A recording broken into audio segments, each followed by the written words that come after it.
Well, it looks like the dynamic duo has come to an end, but not Chanel's freedom. Hey y'all, welcome to my channel Reviewed, where we talk about all things television and film from today and yesteryear. So today I wanted to come on here and do a quick recap of the season finale of Reasonable Doubt Season 2, and let's get to it. So Jax basically lets Chanel know, hey, I know you are not the one who off JT.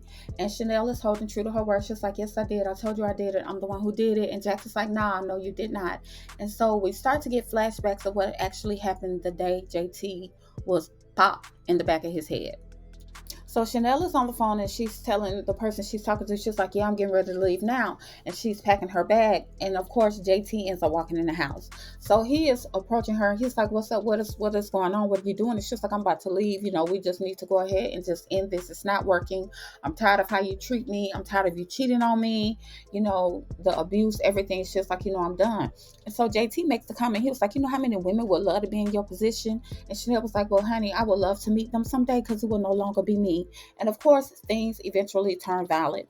And when I tell you JT, the way he handled her, it was crazy. It was too much. It was too much.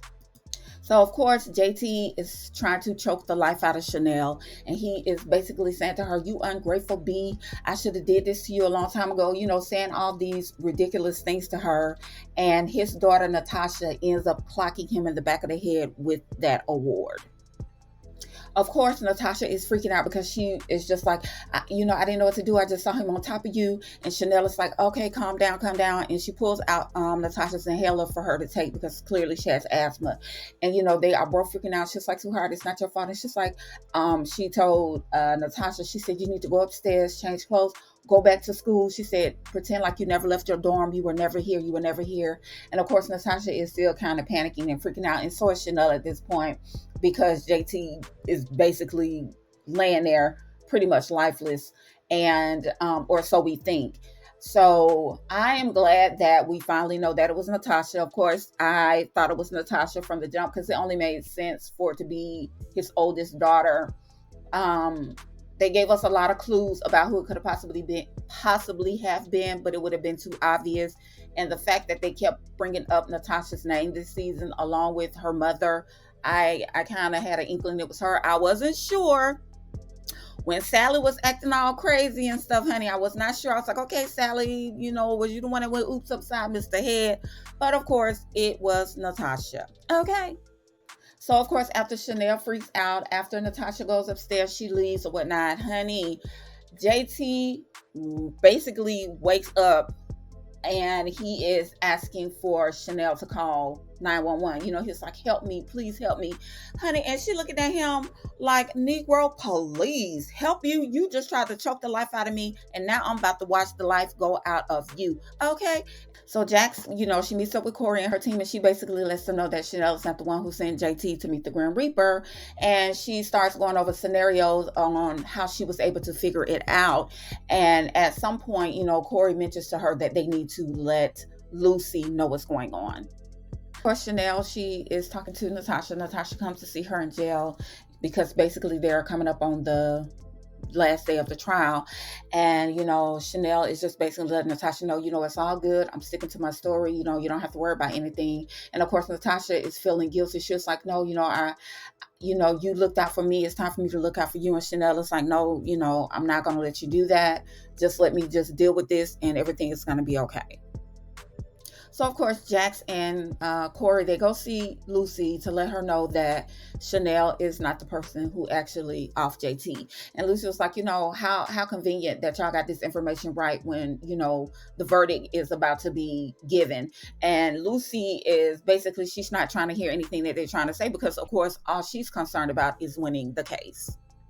So this is the final day of court, and they are basically, Corey and Lucy are approaching the jury to, basically lay out all the evidence and information that they need to decide on how they are going to convict or not convict Chanel. And they both gave really good statements, you know what I'm saying, to the jury, but ultimately, they just honestly did not know how it was going to go. So after court ends, Jax goes outside. She's smoking her cigarette, and Corey comes outside, and he's shocked to see her smoking. And he's like, "Oh, okay, I didn't know you smoked." She's like, "Yeah, it's just a little something I do from time to time, whatever." So he ends up pulling out a box of, I guess, Black and Milds, and he lights one up. And so Jax ends up taking the Black and Mild, and she starts puffing on that too. So basically, the both of them are just trying to figure out where each other's head is as far as how they think everything is going to turn out in reference to the verdict, and just like what their expectations are, and do they think they're going to be able to handle the outcome. And this also brings me back to last week when Jax was reflecting on her case with Michael Ealy's character, as well as when Corey, he went to go see that young lady who he tried for pretty much the same thing that Chanel is being tried for, and just how they both feel like they failed in those cases. So I guess in this moment, with the two of them trying to figure out, which way the verdict is going to go, and I guess how it is going to affect them down the line, just with the case overall. And so as they're talking, Jax gets the phone call, and it's just like, "Well, I gotta go. My husband, baby is about to be born." So Corey looking at her like, "What?" And I'm thinking to myself, "Yes, sir, that's what she just said. Baby about to be born." Okay. And so, Jax heads out, she leaves, and Corey's just sitting there. Meanwhile, Lucy is just like, "Schroeder, do you think Charlie Brown will win? Do you think that Charlie Brown has a chance?" "Well, he's been practicing a lot. I think he has a good chance." So Jax and Lewis are at the hospital. The doctor comes in, because the baby has been born or whatnot, and he lets them know that the baby's in the ICU. And Lewis is like, "Well, can we go see him?" And he was like, "Well, there's only 2 people allowed, at a time in the ICU, and the mother's already back there." So Jax is like, "Go ahead, Lewis, go ahead and go see your son." Here is where Jax lets her mom know that Lewis had a baby. And the mom was like, "Girl, Lewis side baby." She said, "Y'all been through worse than that. Y'all are going to get through to this." And I'm thinking to myself, "Honey, y'all been through worse than the side baby. Honey, I need to know what season 3 going to bring. Because if y'all have been through worse than the side baby, honey, I need to see it." Okay? So the jury has reached a verdict, and everybody's in the courtroom. Okay? So the jury does not find Chanel guilty on first-degree homicide. But baby, they found her guilty on voluntary manslaughter. And when I tell you they was not ready for that, Jack's heart dropped to her stomach. Corey, everybody in the courtroom, Similac face man, boy, he was shaking that leg. Listen to me. Nobody was expecting that. Everybody was just shocked that they actually found her guilty. And I think because they did not find her guilty on the first charge, they just assumed maybe she would just be cleared of all charges. But that was not the case, honey. And as they, Chanel, she was just like, "What does that mean? What does that mean?" She's kind of panicking at this point, because I think a part of her was hopeful that they would just basically dismiss the charges. But anyway, they end up taking her away, in the handcuffs or whatnot. And as she's walking away, of course, Jax sees Michael Ealy's character, and, Chanel just looks back at her, and they both, Jax and Corey, are just basically, they're in shock. And of course, Jax, she's upset, she's crying because this is her friend, and she, probably is like, "Oh my God, I cannot believe I failed my friend." And so Corey and her look like they're about to embrace, but baby, Lewis walks in, and Jax walks over to Lewis, and Lewis looks at Corey like, "Yeah, Negro, back off. Don't play with me. Okay?" So Jax goes to see Lucy, and she is basically asking Lucy, "Hey, can you just do me a solid? And when you talk to the judge or whoever, whatever strings you can pull, can you just see that Chanel gets the least amount of time, get her sentence reduced as much as possible?" And Lucy was like, "Why would I do that?" And Jax was like, "Because you basically been through the same thing she went through." And Lucy was like, "You don't know nothing about me. You don't know my life." And Jax was like, "Oh, yes, I do, dear. I know that 12 years ago you escaped that fool Peter Thompson, your husband, honey, who tried to off you." And she was like, "You being a woman of privilege, you were able to get out of that situation." And she said, "How dare you sit up there and talk about Chanel like she's some gold digger when y'all basically the same side of the coin." She was like, "You tried to play in my friend's face when you went through the same thing she went through." And, Jax is just, letting Lucy know, "What's up? I know about your story." And Lucy, she was like, "I'm just trying to keep my son and my job." And she's like, "What you're asking me to do could cause me to lose both." And Jax was like, oh, okay, I see. So you a misery loves company type of chick." She was like, "Nah, baby, we don't play them games." She was like, "I need you to just do me a solid and look out for my friend. And of course, Lucy, she is going in one ear and out of the other seemingly. And Jax is just like, basically Chanel freedom came at the expense of losing JT. She was like, you're still not free technically, Lucy. Like, you still got to look over your shoulder because this man is still walking around. Now he get to spend time with your son. Like, girl, miss me with it. So we got Jax sitting here, honey, looking like Monica from Before You Walk Out of My Life music video, child. And Michael Ealy ends up showing up, okay? So she's talking to him in her head, I guess, but we get to see him in the flesh. Anyway, she's sitting there just thinking about things, and she was just like, basically, like, taking things on like it's all her fault. She was like, I should have handled things differently between you and I. It was a mistake. And, Michael Ealy's character is like, no, it wasn't a mistake. And Jackson's like, yeah, now there's a baby at play. And she's like, she feels like everything that is going on is her karma for the way that she treated Michael Ealy or hurt him. And he was like, nah, I was hurt long before you come along, that my hurt ain't got nothing to do with you. And he was just like, the situation with Louis and Tony, he said, do you ever think that, it doesn't have anything to do with you?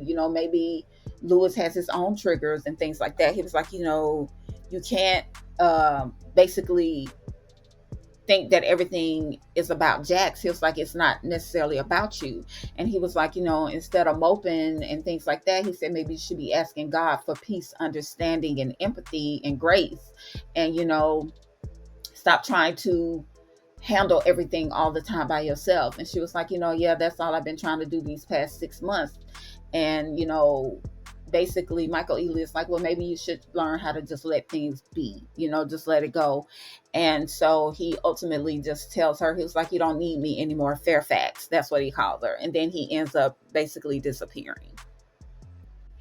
And is it just me, y'all, or does Mr. Ealy look a little different? I'm just saying. And I just watched him on the final season of Power Book 2, okay? And he just looked different. That's all I'm saying. So Jax goes to the hospital. She wanted to talk to Tony, and she's basically giving her an olive branch again. She's just like, I just want to let you know that I'm here for you. If you need anything, just let me know. And, they have a little conversation, and she asks Jax, does she want to meet the baby? And Jax goes and meets the baby. So Lucy ends up inviting her ex-husband to meet her for coffee. And this fool walk in here thinking they about to get back together. He all excited. So I know, I'm so glad that you called me. I think we can figure things out, how to work things out. And basically Lucy started talking out the side of her neck to him because she knew it was going to tick him off. And baby, he grabbed her head, lay her head down on the table. And he did exactly what she wanted him to do.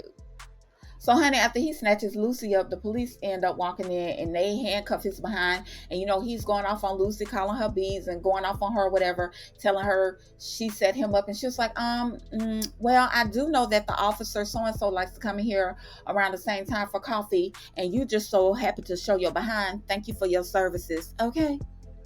So here we get a moment between Sally and her husband. They are at the courthouse. It's the day of Chanel's sentencing.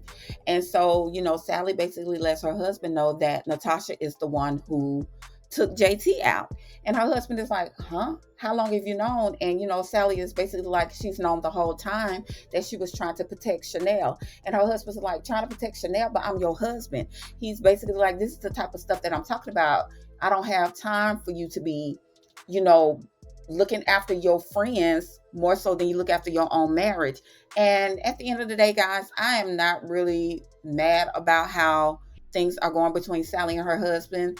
We do get to see at the end that they are going to start going through couples therapy. However, her husband basically is saying he wants to uncouple, and quiet as it's kept, if we get a season 3, I am curious to see how this will unfold, because I'm sure the fact that Sally is going to be in a strained marriage is going to end up showing up in her relationship with Chanel, because a part of her is ultimately going to want to blame Chanel for the situation that she is currently in her marriage, because she was trying to protect Chanel. So, they get in the courtroom and the judge basically asks Corey and Lucy, do they have any final thoughts, anything they wanted to add before the sentencing gets handed out. And so, Lucy basically is like, nah, whatever you want to do, judge, whoop, whoop. So the judge asks Corey how long has Chanel been incarcerated, and he lets her know. And basically Chanel ends up getting time served with a certain amount of years of probation. So everybody is happy, ecstatic, elated, and Lucy just sitting over there like, yeah, boo, I did that, low key, that's what she's thinking. But, Chanel is happy. She gives Jax a hug, and everybody is just basically relieved at this point. And so Chanel also thanks Corey. She basically says to him, no man has ever looked out for me or stood up for me the way that you have. And she is just basically, she's grateful and she's very thankful. And, she just thanks him for, basically believing in her and not giving up on the situation. And of course, Corey is happy too. So here we get a moment with the ladies because Chanel, is officially out of jail. They're all happy and embracing and whatnot. And Adrian, aka Mr. Similac Face, baby, he ends up pulling up, and Chanel goes to sit down in the car and she talks to him. He pulls out a ring, because he was serious about the proposal, and she just basically let him know, for right now, it's just about me. Like, I need to focus on me, Chanel, and my kids. I love you, but this is just not something I can do right now. And he just basically says to her that he will always love her, and that he understands. So here we have Louis at his video game launch type thing, at his job or whatnot, and he's all excited. The team is excited because they expect things to just be extremely well in reference to the game or whatnot. So Louis ends up getting a phone call, and basically the phone call reveals that his son has gone to be with the Heavenly Choir. So later on that night, Jax, she tries to console Louis, and just be there for him. And, Louis, he was just like, I can't believe this happened. He was like, it actually hurts. He was like, I got to hold him and things like that. And he was like, at the same time, though, he was like, I feel, and he wanted to say relieved, but he didn't say those words. And Jax was like, I know, I understand, honey. And he was like, is it wrong for me to feel that way? And she was like, no, and this goes back to that night when he told Jax, he was like, I just wish this baby would go away, because he didn't want to have to deal with Tony. And so now that it has come into fruition, he feels guilty, but he also feels relief at the same time. And he just basically, does not know what to do with those emotions. You know what I'm saying? So, Louis goes to see Tony. He brings her some flowers, and she's there basically letting Louis know that she's planning the burial for the baby.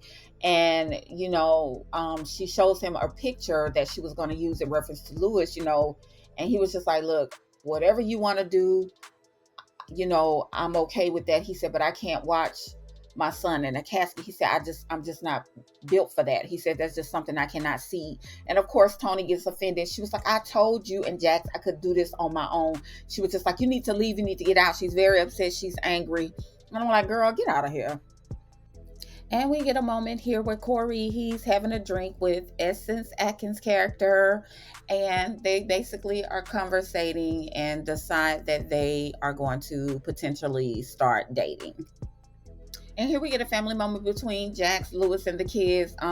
Their son, where he performed at a talent show at his school or whatnot, and this is just them, congregating and talking after his performance. So here we get a moment between Louis and their daughter, and she basically tells him that sometimes she feels like they pay more attention to her brother than they do her, which is what I thought, I think it was last week's episode when I said the way that she was looking at Jax, hug up on her brother. I wasn't sure how to take that, but now we know that she sometimes feel like they don't pay that much attention to her. And Louis basically says, sweetheart, you my baby girl. We always gonna love you and look out for you. He was just basically letting her know sometimes we just have to read the room because we don't know which angle you're gonna be coming from. You know what I'm saying? Like, you don't be wanting us to be loved up on you all the time and things like that. And she was just like, well, Dad, not all the time, but I still need my dad. So they just have a heart-to-heart moment and just basically, let each other know that it ain't nothing but love there. So Jax walks up to Lucy, and Lucy is asking her how Chanel is doing. And Jax is like, she's doing good now that she's home with her daughters, thanks to you.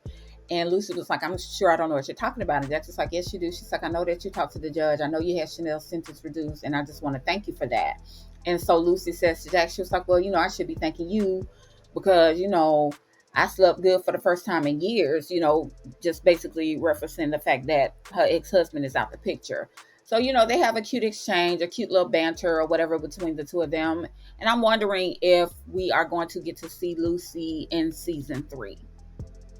So we also get a moment where Corey gets to go let the young lady know that she is going to be free. This is the young lady whose case he lost. Basically, she did the same thing Chanel did. She had to get rid of her husband because he couldn't keep his hands off of her. And so he finally gets to go and let her know that she's going to be a free woman. And of course, the woman is so happy and so grateful that he was basically able to get her sentence overturned. And here we have a great family moment. They sit down playing Uno. As a matter of fact, before this moment, we got to see Lucy with her son. Jack's secretary, she got accepted into law school, so we got to see them celebrate. We got to see Natasha meet her mom for the first time. And so, we having all these great happy moments. And I'm thinking to myself, okay, so are y'all wrapping up the show? Are we not going to get a season 3? Because, baby, that's what it's seemingly leading up to. Like, everything is just going to end on a good note. And, baby, that was not the case. And so we get the cliffhanger, okay? So Louis has been served. He and Jax are being sued by Tony. Okay, like the audacity of Tony. Like, this woman got too much audacity for me. So she's basically suing them for the demise of her son.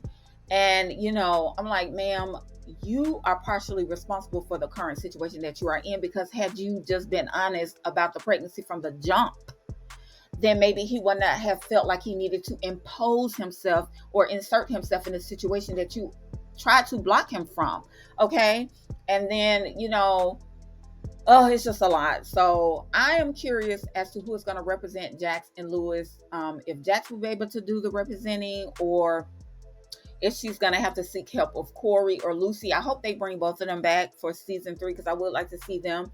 But I am just curious as to how all of this is going to pan out. I am also curious, again, to see how things are going to go between Sally and her husband, and the rift that it may possibly cause between Chanel and Sally, because guaranteed Sally is she's going to pose blame on Chanel, because she's going to feel like all of this is your fault for me trying to keep your secret. I'm also curious to see, how Natasha's relationship is going to develop with her biological mom. So I think we got a good recipe for season 3, guys. I just hope that they get the green light for season 3.